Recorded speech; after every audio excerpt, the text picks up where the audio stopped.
Olá! Para aqueles alunos da UAB que não tiveram a chance de ver o vídeo anterior, eu sou Álvaro Crispino e sou responsável pela organização do módulo 3. Hoje, eu gostaria de dar para vocês algumas direções de estudo ou alguns toques interessantes para que você possa aprender um pouco mais sobre o conceito ou as ideias que vão subjacente a esse grande tema CTS, que para a esmagadora maioria dos alunos é sempre uma novidade. A gente vai chamar CTS, a tríade Ciência, Tecnologia e Sociedade, de construção social da ciência e da tecnologia. Em outras palavras, nós vamos propor a reflexão sobre o fato de os cientistas serem pessoas. E como são pessoas, eles possuem crenças, eles possuem valores, eles possuem ideologia, eles têm redes de interesse. E se isso é verdade, nós acreditamos que sim, essas crenças, esses valores, esses núcleos de interesse fazem com que eles busquem nas suas escolhas de ciência pontos, direções que satisfaçam a esses interesses. Logo, a primeira questão que a gente vai tornar como ponto principal, como ponto importante, é que a ciência não é neutra. A ciência, por si só, é feita por pessoas ou por grupos de pessoas. A tecnologia, como aparato, a mesma coisa. Não há tecnologia neutra, porque ela é feita por pessoas. E aí a gente começa a entender o que vamos tratar na aula 1, que é essa grande apresentação de CTS. O exemplo clássico, o exemplo principal, é trazido pelo livro da bióloga Rachel Carson, chamado Primavera Silenciosa. E ela foi aquela que inicialmente questionou a produção da ciência e a produção da tecnologia para a sociedade. Até aquele período, o que se tinha era o resultado da Segunda Grande Guerra, quando os cientistas e os especialistas em tecnologia que produziram o projeto Manhattan, que fabricou a bomba, e por conta da bomba a Segunda Guerra foi encerrada, eles disseram o seguinte: alô, sociedade, deixem conosco o desenvolvimento da ciência e deixem conosco o desenvolvimento da tecnologia, que nós saberemos dizer o que é melhor para todos vocês. E as coisas caminharam nesse sentido. Até que a Rachel Carson, bióloga conhecida, publica o livro questionando o uso do DDT, que era usado como praguicida. E era um produto espetacular, porque o DDT era barato, o DDT matava tudo. E tinha um grande problema: ele não parava de matar.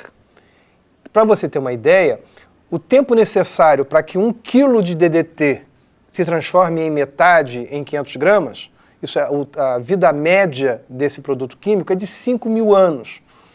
Então, todo o DDT depositado em qualquer lugar vai ficar lá por 5.000 anos. O grande problema dele é que ele é acumulável.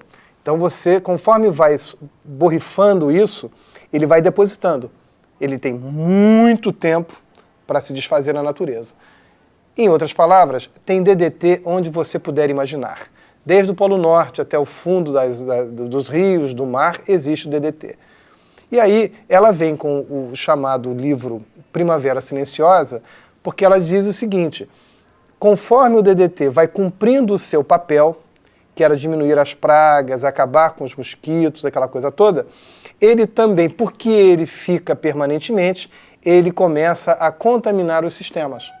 E aí ela diz que é primavera silenciosa porque não haverá sequer pássaros para cantar. Com essa crítica àquela produção, chegou-se ao ponto de proibir mundialmente a produção de DDT. Esse é um produto que não pode mais ser fabricado, quanto mais usado.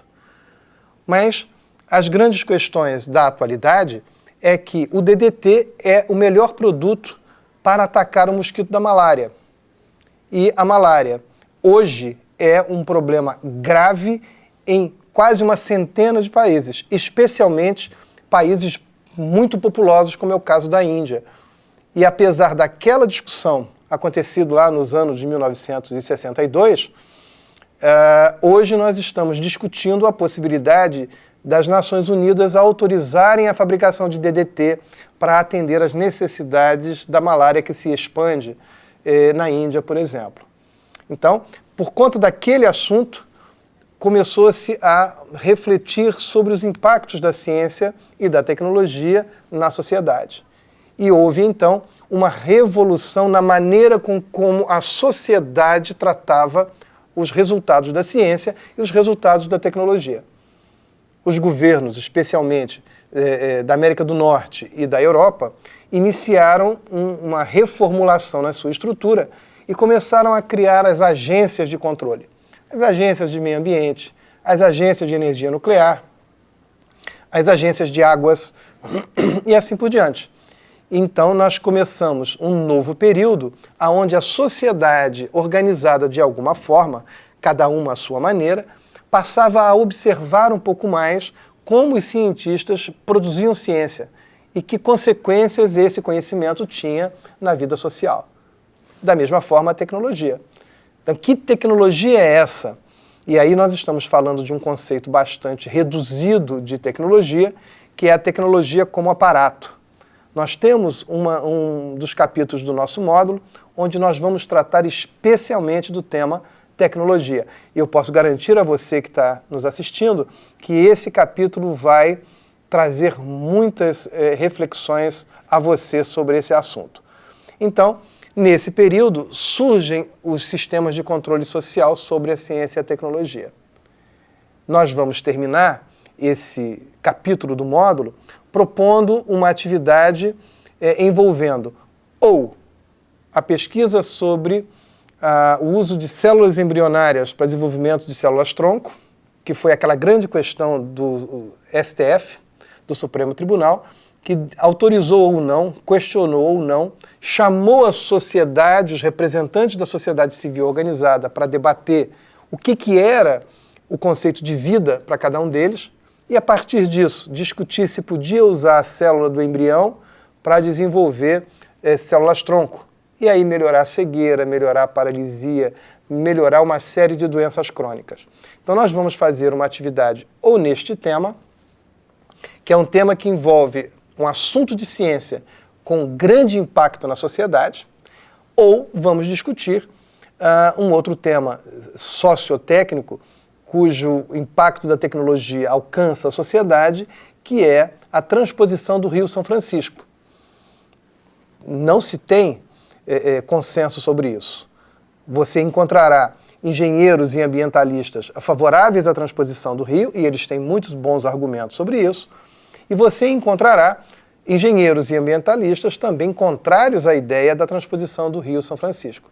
Logo, esse é um tema que, apesar de ser objetivo, que é a transposição de um rio, produz interpretações das mais variadas. Esse é o tema da nossa disciplina CTS. E eu convido você a refletir sobre isso, escolher o seu tema e tirar disso a melhor experiência possível para a sua aprendizagem. Ficamos por aqui e vamos nos ver brevemente no próximo módulo, na próxima aula.